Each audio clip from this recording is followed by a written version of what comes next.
ராசிக்கார நண்பர்களே, இந்த கடகராசி அப்படிங்கிறது ஒரு அற்புதமான ராசி.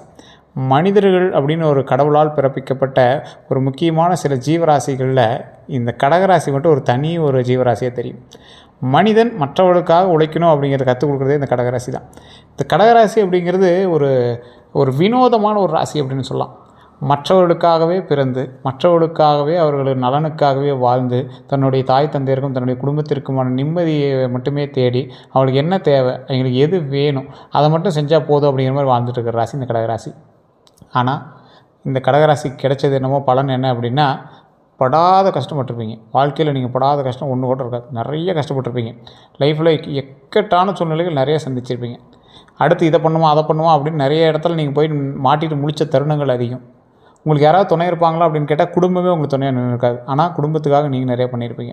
இந்த ராசி ஒரு மிகப்பெரிய ஒரு விசுவாசம் மிக்க ராசி அப்படின்னு சொல்லுவாங்க. ஒரு விஷயம் செஞ்சிங்கன்னா உங்களுக்கு விசுவாசமாக நிறையா விஷயம் செஞ்சு கொடுப்பாங்க. ஆனால் இந்த ராசியை பொறுத்த வரைக்கும் மற்றவர்களிடம் எப்படி எதிர்பார்த்து நிற்கிறார்களோ அது மாதிரி மற்றவங்க இவங்ககிட்ட நிற்கணும் அப்படின்னு நீங்கள் நினைக்கவே மாட்டீங்க. நீங்கள் போய் ஒருத்தர் கஷ்டமாக நிற்கிங்க அப்படின்னா அவங்க உங்கள்கிட்ட நிற்கணும்னு நினைக்க மாட்டீங்க. ஒரு வினோதமான ராசி. திருமணத்தில் தாமதம் ஏற்பட்டிருக்கும், குழந்தைகளை தாமதம் ஏற்பட்டிருக்கும், கல்வியில் தாமதம் ஏற்பட்டிருக்கும், குடும்ப ரீதியான விஷயத்தில் தாமதம் ஏற்பட்டு சில நேரம் சாப்பாட்டுக்கே கஷ்டப்பட்டிருப்பீங்க, தொழிலில் கஷ்டப்பட்டிருப்பீங்க. ஒரு தொழில் இதுதான் நிரந்தரமான தொழில் அப்படின்னு உங்களுக்கு எந்த தொழில் நீங்கள் சந்திச்சிருக்க மாட்டீங்க. ஏன்னா இது உங்களுடைய ஜாதக ரீதியாக இல்லை, இது ராசி ரீதியாகவே உங்களுக்கு அந்த மாதிரி அடிப்படை. அதாவது நீர் தத்துவ ராசி அப்படின்னு சொல்லுவாங்க, வாட்டர் எலிமெண்ட் கொண்ட ராசி அப்படின்னு சொல்லுவாங்க. அப்படின்னா என்ன, அதிபதி சந்திரன்.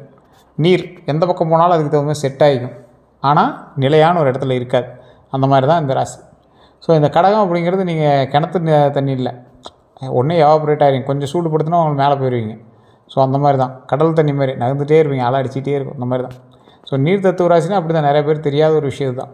ஸோ இந்த ராசியை பொறுத்த வரைக்கும் சந்திரன் அப்படிங்கிறதுனால பாரம்பரிய ஜோதிடத்தில் சந்திரன் கொடுத்த சில அம்சங்கள் இருக்குது.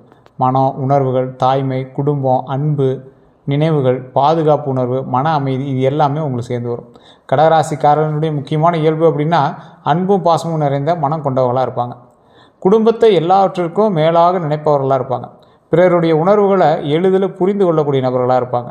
யாருக்கும் துன்பம் வரக்கூடாது அப்படின்னு நினைப்பாங்க. வெளியில் அமைதியாக இருந்தாலும் உள்ளுக்குள்ளே பல உணர்வுகளை வைத்திருப்பவர்களாக இருப்பாங்க. உறவுகளை மிகவும் மதிப்பாங்க. தங்களுக்கு பிடித்தவர்களுக்காக எதையும் செய்ய தயங்க மாட்டாங்க. பாதுகாப்பான வாழ்க்கையை உருவாக்க விரும்புவாங்க. ஆன்மீக நம்பிக்கை அதிகமாக இருக்கும். மனதில் இருப்பதை எல்லாரிடமும் பகிர்ந்து கொள்ள மாட்டாங்க. தற்போது கடகராசிக்காரர்களுக்கு மனதில் என்ன தெரியுமா தோணும்? இந்த காலகட்டத்தில் பல கடகராசிக்காரர்களோட மனதில் இருக்கிற இந்த விஷயந்தான், என் குடும்பம் நிம்மதியாக இருக்கணுங்க, நிம்மதியாக இருந்தே ஆகணும், நிம்மதியாக இருக்க வேண்டும் அப்படின்னு தான் அவங்களோட மைண்ட் ஓடும். என் அன்பை ஏன் சிலர் புரிந்து கொள்ள மாட்டேங்கிறாங்க? ஏன் வாழ்க்கையில் நிலைத்தன்மை எப்போது வரும்? என்னோடய வாழ்க்கையில் எப்போ நிலைத்தன்மை வரும்? எப்போ நான் செட்டிலாகி நிற்பேன் அப்படிங்கிற மாதிரி, நான் செய்த உதவிக்கு மதிப்பு கிடைக்குமா அப்படிங்கிற எண்ணங்கள் தான் உங்களோட மைண்டில் அதிகமாக ஓடிட்டுருக்கும். மேலும் குடும்ப பொறுப்புகள், குழந்தைகளினுடைய எதிர்காலம், வீடு வாங்கக்கூடிய ஆசை, சேமிப்பு, உறவுகளில் ஏற்படுத்தின மனக்காயங்கள், பழைய நினைவுகள் பற்றிய சிந்தனைகள் அதிகமாகவே இருக்குங்க.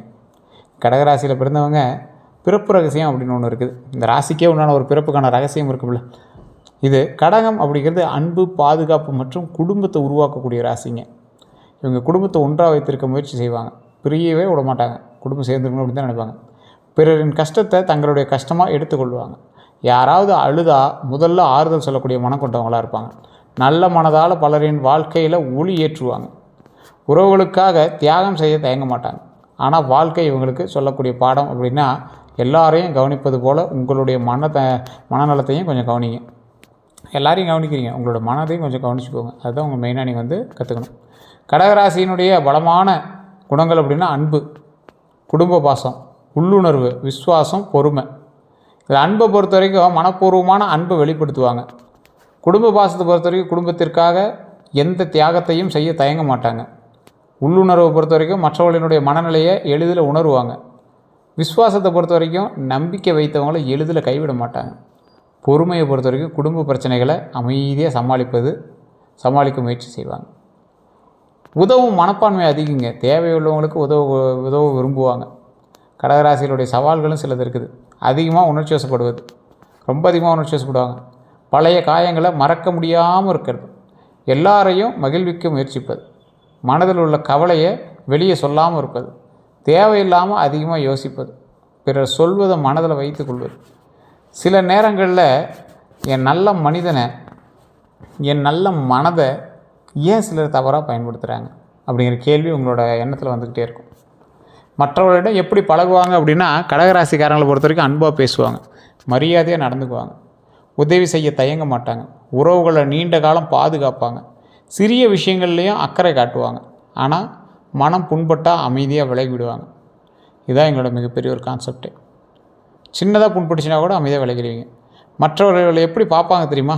பலர் இவர்களை நல்ல மனம் கொண்டவராக பார்ப்பாங்க, குடும்ப பாசம் உள்ளவராக பார்ப்பாங்க, அமைதியானவராக பார்ப்பாங்க, நம்பகமானவராக பார்ப்பாங்க, கருணை உள்ளவராக பார்ப்பாங்க அப்படின்னு நினைப்பாங்க. ஆனால் சிலர் அதிக உணர்ச்சி வசப்படுபவங்க, ரொம்ப உணர்ச்சி வசம், தேவையில்லாமல் உணர்ச்சி வசம். அந்த இடத்துல நீங்கள் உணர்ச்சி வசம் பண்ண அவசியமே இல்லை. அதே போல் மனதில் வைத்து கொள்வாங்க. அந்த விஷயத்தை நீங்கள் மைண்டில் வச்சுக்கிட்டு தான் இருக்கீங்க. ஆனால் அதனால் என்ன பலன், இதை கொஞ்சம் யோசிங்க. அதே போல் ஏமாற்றங்களும் துரோகங்களும் உங்களோட வாழ்க்கையில் நடந்த மாதிரி வேறு யாருக்கும் நடந்தது இல்லை. அது அடித்து சொல்லலாம். அந்த அளவுக்கு நீங்கள் வந்து அவ்வளோ கஷ்டப்பட்டவங்க தான். கடகராசிக்காரர்கள் பொதுவாக பாதிக்கப்படக்கூடிய இடங்கள் அப்படின்னா உறவுகள், நண்பர்கள், பணம். இதுதான் மெயினான நீங்கள் வந்து பாதிக்கப்பட்ட இடம். ஸோ இந்த ஒரு விஷயத்தில் தான் உங்களுக்கு வந்து ரொம்ப வாட்டி வதக்கியிருக்கும். அதிக அன்பு கொடுத்ததுனால உறவுகள்கிட்ட துரோகத்தை அனுபவிச்சிருப்பீங்க. அதிக எதிர்பார்ப்பு வச்சதுனால உறவுகள்கிட்ட துரோகத்தை அனுபவிச்சிருப்பீங்க. இப்போ இந்த வீடியோவை பார்க்கும்போது கூட உங்கள் கண்ணில் தண்ணி வரலாம். ஆமாம் சார், நீங்கள் சொன்னது உண்மை தான், உறவுகளால் ரொம்ப கஷ்டப்பட்டோம் அப்படின்னு கூட உங்களுக்கு தோணும். நண்பர்கள் மூலமாக உண்மையான நட்பை நம்பியதால் நீங்கள் வந்து மாட்டியிருப்பீங்க. ரகசியங்களை பகிர்ந்ததால் மாட்டியிருப்பீங்க. பணத்தை பொறுத்த வரைக்கும் மனசை வைத்து உதவி செய்ததால் மாட்டியிருப்பீங்க. நம்பி பணம் கொடுத்ததால் மாட்டுவீங்க. எப்போது துரோகம் வரலாம் அப்படின்னா, எல்லாரையும் குடும்பம் போல் நினைக்கும் போது துரோகம் உங்களுக்கு வந்திருக்கும். ரகசியங்களை முழுமையாக பகிரும்போது துரோகம் வந்திருக்கும். உணர்ச்சி வசப்பட்டு முடிவெடுக்கும் போது துரோகங்களை பார்த்துருப்பீங்க. உறவினர்களை முழுமையாக நம்பும் போது துரோகத்தை பார்த்துருப்பீங்க. குடும்பத்தில் யார் உறுதுணை, யார் சவால் அப்படின்னா, உங்கள் அன்பை புரிந்து கொள்பவர்கள் உறுதுணை, அமைதியாக பேசுபவங்க உறுதுணை, குடும்ப ஒற்றுமையை விரும்புபவங்க ஒற்றுமை. ஸோ இது எல்லாமே உறுதுணையாக தான் இருக்குமே தவிர, சவால் அப்படின்னா உணர்ச்சியை மதிக்காதவங்க உங்களுக்கு சவாலாக இருப்பாங்க. அடிக்கடி விமர்சிக்கிறவங்க ரொம்ப சவாலாக இருப்பாங்க. உங்கள் நல்ல மனதை பயன்படுத்துபவர்கள் ரொம்ப சவாலாக இருப்பாங்க. கடகராசிக்கு ஏற்ற தொழில் ஏதாவது இருந்தால் சொல்லுங்கள் சார். எந்த தொழில் போனாலும் அங்கே இடிக்குது இங்கே இடிக்குது அப்படிங்கிறீங்க. ஸோ இந்த தொழில் ஏதாவது செட் ஆகுமா அப்படின்னு கேட்டிங்கன்னா, நல்லா சொல்கிறேன், நோட் பண்ணிக்கோங்க. ரியல் எஸ்டேட்டு, கட்டுமானம், இதெல்லாம் உங்களுக்கு ஓரளவுக்கு பரவாயில்லையாக இருக்கும். ஆனால் இப்போ நான் சொல்லக்கூடிய தொழிலில் கூட உங்களுக்கு ஓரளவுக்கு லேக் அடிக்கலாம். அதுக்கு காரணம் இன்னொன்று இருக்குங்கிறது ஞாபகம் வச்சு. இப்போ நம்ம சொல்கிறது வந்து ஜாதக பலன் கிடையாது, ராசி பலன். இதுக்குள்ளே ஜாதக பலன் இருக்குது. ஜாதக பலத்தை பொறுத்த வரைக்கும் அதுக்குள்ளேயே வந்து மெயின்டைன் பண்ணுறது தான் ஜாதக பலன். அதே போல் ஹோட்டல் மற்றும் உணவகத்தில் கொஞ்சம் பார்த்துருக்குன்னு தொழில் உங்களுக்கு ஓரளவுக்கு அமையும். ஆனாலும் அந்த விஷயத்தில் உங்களுக்கு கொஞ்சம் கவனம் தேவை. அதே போல் மருத்துவம் சார்ந்த தொழில்களில் ரொம்ப கவனமாக இருக்கணும். அதே போல் நர்சிங்கு, ஆசிரியர் பணி, குழந்தைகள் பராமரிப்பு, விவசாயம், பால் மற்றும் பண்ணை, இந்த மாதிரி தொழிலெலாம் கொஞ்சம் பரவாயில்ல இருக்கும். இருந்தாலும் ரொம்ப எச்சரிக்கையாக இருக்க வேண்டிய ஒரு காலகட்டமாக இந்த காலகட்டம் இருக்குது. சரி, இதெல்லாம் ராசிக்கு ஓகே. இந்த கவுன்சிலிங்கு, சமூக சேவை, குடும்ப வியாபாரம், இதில் வந்து ராசிக்கு ஓகே. இருந்தாலும் உங்களுக்கு தனிப்படையான தசாபுத்தி, நேரம், இதுதான் வந்து உங்களுடைய கணக்கீடுகளை கணக்கிடும். ஸோ அப்போ நீங்கள் என்ன பண்ணணும் அப்படின்னா, உங்களுடைய ஜாதகத்தை செக் பண்ணுங்கள். பிறந்த நேரம், பிறந்த தேதி, பிறந்த ஊர், அதில் இருக்கக்கூடிய ஜாதகத்தை செக் பண்ணி அதுக்கு தகுந்த மாதிரி நீங்கள் பண்ணிங்க அப்படின்னா உங்களுடைய லைஃப் வந்து கண்டுபிடிச்சிக்கலாம். இனி தொழில் எப்படி இருக்கும் அப்படின்னா, பொதுவாக மெதுவாக ஆனால் உணர்ச்சியான உறுதியான வளர்ச்சி இருக்கும். குடும்ப ஆதரவால் முன்னேற்றம் உண்டாகுதுங்க. பழைய முயற்சிகளுக்கு நல்ல பலன் கிடைக்குது. புதிய வியாபார வாய்ப்புகள் கிடைக்குது. வீடு மற்றும் சொத்து தொடர்பான தொழிலில் முன்னேற்றம் கிடைக்குதுங்க. ஸோ இதை பொறுத்த வரைக்கும் நல்ல ஒரு முன்னேற்றமாக இருந்தாலும் இது எல்லாத்துக்கும் செட் ஆகுமா அப்படின்னு கேட்டால் கொஞ்சம் ஏறத்தாழ தான் இருக்கும். இது நீங்கள் எங்கே செக் பண்ணிக்கணும் அப்படின்னா, உங்களோட ஜாதகத்தை தான் செக் பண்ணணும். A to Z கம்ப்ளீட்டாக செக் பண்ணிக்கோங்க. உங்களுடைய லோக்கலில் இருக்கக்கூடிய ஜோதிடர் கொண்டு போய் உங்களோட பிறந்த தேதி, பிறந்த நேரம், பிறந்த ஊர் சொல்லிக் கொடுங்க. அது எந்த அளவுக்கு வந்து நீங்கள் சொல்கிறாங்கன்னு பாருங்கள். இல்லை சார் ஒன்றும் செட் ஆகலை அப்படின்னா கீழே ஒரு நம்பர் கொடுத்துருங்க. பிரபல ஜோதிடர் நம்பர் தான். கிட்டத்தட்ட 200 ஜோதிடர்களுக்கு மேலே இவர் வந்து குரு, அதாவது ஜோதிடம் கற்றுக் கொடுப்பாங்க பார்த்தீங்களா, அந்த மாதிரி குரு. இவர் ஒரு 5 லாங்குவேஜில் ஜோதிடம் பார்ப்பார். கிட்டத்தட்ட இப்போ நீங்கள் பெருமையாக பேசிகிட்டு இருக்கக்கூடிய நிறைய பொலிட்டீஷியன்ஸ்க்கு ஜோதிடம் பார்த்து சொல்லக்கூடியவர். அவர் நம்பர் நான் கீழே கொடுத்துருக்கேன். நீங்கள் ட்ரை பண்ணி பாருங்கள், ஃபோன் மூலமாக பேசி பாருங்கள். உங்களுக்கு செட் ஆகுது அப்படின்னா நீங்கள் அவர்கிட்ட நீங்கள் ஒரு 5 நிமிஷத்துக்கு ஒரு தடவை கூட நீங்கள் கேட்க ஆரம்பிச்சுக்குவீங்க. சரி, இதை பண்ணலாமா, அதை பண்ணலாம், இது பண்ணால் சக்ஸஸ் ஆகுமா, இந்த தொழிலில் லாபம் கிடைக்குமா, எந்த தொழில் லாபம் கிடைக்கும், இந்த மாதிரி பேச ஆரம்பிச்சுருவீங்க. உங்களுக்கு அது ரொம்ப உறுதுணையாகவும் இருக்கும். உங்களுக்கு வேணும் அப்படின்னா கண்டிப்பாக அந்த நம்பருக்கு பயன்படுத்தி பாருங்கள். இது நீங்கள் உங்களுடைய ஐடியா பேசிஸில் நீங்கள் பண்ணலாம். இது நீங்கள் ப்ரொமோஷன் எடுத்தாலும் அது உங்களுடைய ஒரு விஷயம் தான். இந்த செய்வனை பழிக்குமா அப்படின்னு கேட்டால், கந்திஷ்டி இருக்குமா அப்படின்னு கேட்டால், பாரம்பரிய விஷயத்தின்படி உங்களுடைய குடும்ப மகிழ்ச்சியை பார்த்து சிலர் வந்து பொறாமப்படலாம். ஒவ்வொருத்தருடைய குடும்பம் வந்து பார்த்திங்கன்னா ஆன்மீக ரீதியான குடும்பமாக இருக்கும். இந்த ஆன்மீக ரீதியான குடும்பங்களை பொறுத்த வரைக்கும் அவங்களுடைய குடும்பமே வந்து காப்பாற்றிட்டு இருக்கும். அவங்களுடைய முன்னோர்கள் சாமி சொல்கிறவங்களா இருப்பாங்க, வாக்கு பார்க்குறவங்களா இருப்பாங்க. அவங்களுடைய குடும்பமே எங்களை காப்பாற்றிட்டு இருக்கும். ஸோ அதுபோல் சில முறைகள் வச்சுருப்பாங்க. அந்த வீடுகளில் எந்த ஒரு விஷயத்தினாலையும் எங்களை வந்து பாதிக்காது. அப்படி செய்வினை பழிக்குமா, அப்படி திருஷ்டி பழிக்குமா அப்படின்னு கேட்குறீங்களா, அது ஓரளவுக்கு குடும்பம் நல்லா இருக்கிறவங்களுக்கு, குடும்பத்தில் அந்த மாதிரி ஏற்கனவே ஆன்மீக ரீதியான சக்திகள் இருக்கிறவங்களுக்கு அது அவ்வளோ சீக்கிரம் பழிக்காது அப்படிங்கிறத உண்மை. அதே போல் கந்திஷ்டி குறித்து பலருக்கு பல நம்பிக்கைகள் உண்டு, சிலருக்கு இல்லை. செய்வினைகளை பொறுத்தும் உங்களுக்கு அந்த மாதிரி எந்த நம்பிக்கைகள் இல்லை அப்படிங்கிற விஷயத்தில் விட்டுருங்க. அப்படி இருக்கிறவங்க குலதெய்வத்தை போய் வழிபடுங்க. மன அமைதிக்காக இறை நம்பிக்கை ரொம்ப முக்கியம். நல்ல சிந்தனையை சிந்திங்க, தியானம் பண்ணுங்கள், உதவியாக இருக்கும். ரொம்ப சந்தேகமாக இருந்தால் கீழே ஒரு நம்பர் இருக்குது, அந்த நம்பருக்கு அவர் ஃபோன் பண்ணி கேட்டிங்க அப்படின்னா உங்களுக்கு இருக்கா இல்லையா, அதன் மூலமாக ஏதாவது பிளாக் மேஜிக் ஏதாவது பண்ணியிருக்காங்களா, செய்வினைகள் மூலமாக வேறு ஏதாவது விஷயங்கள் நடந்திருக்கா, கந்திஷ்டி உங்களுக்கு இருக்கா இல்லையா அப்படின்னு A to Z ஜாதகத்தை வச்சு சொல்லிடுவார். அதே போல் நல்ல நேரம் எப்போ ஆரம்பிக்கும் அப்படின்னா, பல விஷயங்கள்னால நீங்கள் வந்து நல்ல நேரத்தை ஈஸியாக கணிக்க முடியும். பழைய மனக்கவலைகளை விட்டு அதை வந்து நீங்கள் விலகினீங்க அப்படின்னா ஒரு நல்ல ஒரு நேரம் ஆரம்பிக்குது. தன்னம்பிக்கையை வளர்த்து கொள்ளும்போது நல்ல நேரம் ஆரம்பிக்குது. புதிய வாய்ப்புகளை ஏற்றுக்கொள்ளும் போது நல்ல நேரம் ஆரம்பிக்குது. குடும்ப ஒற்றுமையை வலுப்படுத்தும் போது நல்ல நேரம் ஆரம்பிக்குது. இந்த நல்ல நேரம் ஆரம்பிக்கும் போது நீங்கள் அதுக்கு தகுந்த மாதிரி நீங்கள் உங்களுடைய மூவ் பண்ண ஆரம்பிங்க. அது பாட்டு நல்ல நேரம் வந்து உங்களுக்கு அப்படியே பிடிச்சி தூக்கிவிடலாம், இது பண்ணாது, நீங்கள் தான் இறங்கி வேலை செய்யணும். அதே போல் அதிர்ஷ்ட நிறங்கள் பாரம்பரியமாக வெள்ளை, வெள்ளி நிறம், இளநீலம், முத்து நிறம் சந்திரனோட தொடர்புடைய நிறங்களாக கருதப்படுதுங்க. இதில் அதிர்ஷ்ட எண்கள் அப்படின்னா 2, 7 வந்து அதிர்ஷ்ட எண்ணாக சொல்லப்படுது. இருந்தாலும் இந்த அதிர்ஷ்ட எண் பொறுத்த வரைக்கும் உங்களுடைய ஜாதகத்தை செக் பண்ணி தான் சொல்ல முடியும். அதே போல் சாதகமான நாள்னால் திங்கக்கிழமை. ஸோ உங்களுக்கு பரவாயில்லையான ஒரு நாள் தான். திருமணம் மற்றும் குடும்ப வாழ்க்கையை பற்றி நீங்கள் தெரிஞ்சுக்கணும் அப்படின்னா ஒரு முக்கியமான ஒரு விஷயம். குடும்ப வாழ்க்கையை பொறுத்த வரைக்கும் மிகவும் மதிப்பவர்களாக இருப்பீங்க. குடும்ப வாழ்க்கையில் ரொம்ப உங்களை வந்து பெருசாக தான் நினைப்பாங்க. துணைக்கு பாதுகாப்பு உணர்வு கொடுப்பவர்களாக இருப்பீங்க. அன்பு நிறைந்த உறவாக விரும்பக்கூடிய ஒரு நபராக இருப்பீங்க. மனம் திறந்து பேசினா குடும்ப வாழ்க்கை மகிழ்ச்சியாக இருக்கும் அப்படிங்கிறதுக்கு நீங்கள் ஒரு எடுத்துக்காட்டுன்னே சொல்லலாம். சில நேரத்தில் நீங்கள் ஓப்பனப்பாக இருக்க மாட்டீங்க. உங்கள்கிட்ட ஒரு சின்ன ஒரு பழக்கம் இருக்குது. ஒரு இடத்துல பேசினா ஓட்டவாய் மாதிரி நீங்கள் பேசிடுவீங்க, மறுபடியும் திருப்பி பேசுவீங்க, மறுபடியும் போய் கெஞ்சுவீங்க. இந்த பழக்கம் மட்டும் கொஞ்சம் சரி பண்ணிங்கன்னா உங்களுக்கு சரியாக போயிடும். ஏன்னா இது ராசிக்கான பழக்கம். அந்த ராசியில் இருக்கிறவங்க என்ன பண்ணுவாங்கன்னா கொஞ்சம் உளறுவாய் தான்.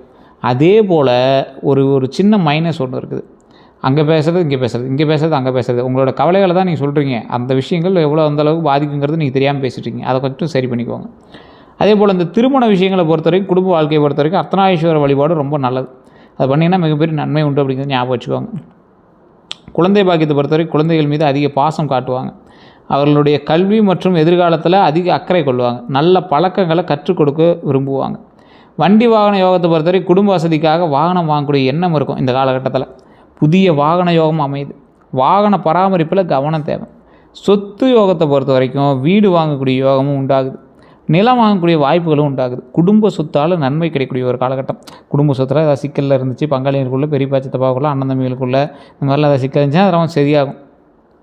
ஆவணங்களை முழுமையாக சரிபார்க்கணும். அதை மட்டும் தயவு செய்து கொஞ்சம் செக் பண்ணிக்கோங்க. அடுத்த 12 நாட்களை பொறுத்த வரைக்கும் தொழில் ரீதியான விஷயங்களில் புதிய பொறுப்புகள் வரலாம். பழைய வேலைகள் நிறைவு பெறலாம். பணத்தை பொறுத்த வரைக்கும் செலவுகளை கட்டுப்படுத்துவது நல்லதுங்க. சேமிப்பில் கவனம் செலுத்துங்க. உறவுகளை பொறுத்த வரைக்கும் குடும்பத்துடன் நேரம் செலவிடுங்க. மனம் திறந்து பேசுங்க. மனநிலையை பொறுத்த வரைக்கும் தேவையற்ற கவலைகளை குறையுங்க. நேர்மறை சிந்தனையை வளர்த்து கொள்ளுங்க.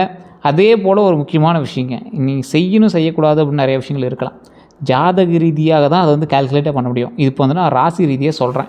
இது உங்களுக்கு 60% தான் பொருந்தும். அதையும் நான் ஓப்பனாகவே சொல்கிறேன். நிறைய பேர் சொல்லுவாங்களா என்னன்னு தெரில. ஏன்னா நான் வந்து சொல்கிறது ராசி பலன். உள்ளே நீங்கள் வந்து தசாபுத்தி வேறு, நட்சத்திரம் வேறு, இதெல்லாம் உள்ள நிறைய வேறு இருக்குது. அதனால் குடும்பத்துடன் அதிக நேரம் செலவிடுங்க. இந்த காலகட்டத்தில் மன அமைதியை பாதுகாத்து கொள்ளுங்கள். சேமிப்பு பழக்கத்தை வளர்த்து கொள்ளுங்கள். உடல் நலத்தை கவனிங்க. புதிய வாய்ப்புகளை தைரியமாக ஏற்றுக்காங்க. அதுதான் உங்களுக்கு முக்கியமான ஒரு விஷயம். இந்த தடவை புதிய வாய்ப்புகள் வரும். அந்த வாய்ப்புகளை தைரியமாக ஏற்றுக்கோங்க. புதிய வாய்ப்புகள்னால் ஏதாவது திடீர்னு ஒரு 50 lakhs ஒரு அமௌண்ட் கட்ட சொன்னாங்க சார், நல்ல வாய்ப்பாக இருக்குது, மைண்டில் அப்படி தான் தோணுது, அதில் இருந்த ஒரு 2-3 பேர் கேன்வாஷ் பண்ணாங்க, அவங்க சொல்கிறதெல்லாம் பார்த்தா சரியாக தெரியுது, இப்படிலாம் போய் மாட்டிக்காதீங்க. ரொம்ப இன்வால்வ் பண்ணி பாருங்கள், செக் பண்ணுங்கள். அதே போல் இந்த அமௌண்ட்டை பற்றி அதீத முதலீடுகள்லாம் யோசித்து பண்ணணும். இந்த டைமில் அதீத முதலீடுகள் போட்டிங்கன்னா மாற்றத்துக்கான வாய்ப்புகளும் உண்டு. அதே போல் குடும்பத்தோடு அதிக நேரம் செலவிடுங்க. அது நல்லதாக அமைதும் அப்படிங்கிறது ஒரு முக்கியமான விஷயமா இருக்குது. குடும்பத்துக்கு இப்போ பரவாயில்லையா இருக்குது. மன அமைதியை பாதுகாத்து கொள்ளுங்கள். சேமிப்பு பழக்கத்தை வளர்த்துக்காங்க. உடல் நலத்தை கவனிங்க. அதுதான் மெயினான ஒரு விஷயம். புதிய வாய்ப்புகளை தைரியமாக ஏற்றுக்காங்க. செய்யக்கூடாதது அப்படின்னா பழைய காயங்கள் நினைத்து வாழ்வது. பழைய காயங்கள் நினச்சி வாழ்கிறத தயவுசெய்து அவாய்ட் பண்ணிக்கோங்க. அதை மட்டும் செய்யவே செய்யாதீங்க. அனைவரையும் உடனே நம்புறதை தயவுசெய்து மாற்றிக்கோங்க. உணர்ச்சி வசப்பட்டு முடிவெடுக்கிறதையும் தயவுசெய்து மாற்றிக்கோங்க. மனதில் வைத்துக்கொண்டு வருந்துவதையும் மாற்றிக்கோங்க. தேவையற்ற செலவுகள் செய்வது தவிர்த்துக்கோங்க. பரிகாரங்கள் அப்படின்னா பாரம்பரிய நம்பிக்கைகளின் அடிப்படையில் திங்கட்கிழமை சிவபெருமான் அல்லது அம்பாள் வழிபாடு, ஸோ திங்கக்கிழமை இந்த சிவபெருமானும் அம்பாள் வழிபாடு பண்ணிங்க அப்படின்னா மிகப்பெரிய நன்மை நடக்குது. அது நிறைய ராசிக்காரங்களுக்கு தெரியல. திங்கக்கிழமை வழிபாடு ரொம்ப ஒரு அற்புதமான ஒரு வழிபாடு. அம்மன் கோவில் தரிசனம், எந்த அம்மன் கோயிலாக இருந்தாலும் சரி, பக்கத்தில் மாரியம்மன் கோயில் இருக்குது, ஏதோ ஒரு அம்மன் கோயில் இருக்குன்னா அங்கே போய் வழிபடுங்க, ரொம்ப நல்லதுங்க. பால் அபிஷேகம் செய்கிறது ரொம்ப நல்லது. கோவில் மரபுகளுக்கு ஏற்ப அன்னதானம், நீர்தானம், பெற்றோருக்கு மரியாதை செலுத்துறது, இதெல்லாம் ரொம்ப நல்லதுங்க. தினமும் சில நிமிடங்கள் தியானம் செய்தால் மிகப்பெரிய நன்மை உண்டாகும் அப்படிங்கிறது ஞாபகம் வச்சுக்கோங்க. கடகராசியினுடைய வாழ்க்கையை பொறுத்த வரைக்கும் வாழ்க்கை ரகசியம் அப்படின்னா உங்கள் அன்பும் கருணையும் உங்கள் மிகப்பெரிய பலம் அப்படிங்கிறத ஞாபகம் வச்சுக்கோங்க. ஆனால் பிறரை போலவே உங்களுடைய மனதையும் பாதுகாக்க கற்றுக்கொண்டா வாழ்க்கையில் இன்னும் மகிழ்ச்சியாகும் அப்படிங்கிற ஞாபகம் வச்சுக்கோங்க. மற்றவங்கள மாதிரியும் நீங்களும் யோசிக்கணும் அப்படின்னு ஞாபகம் வச்சுக்கோங்க. உங்கள் இடத்துல மற்றவங்களையும் வச்சு யோசிச்சு பார்க்கணும்னு ஞாபகம் வச்சுக்கோங்க.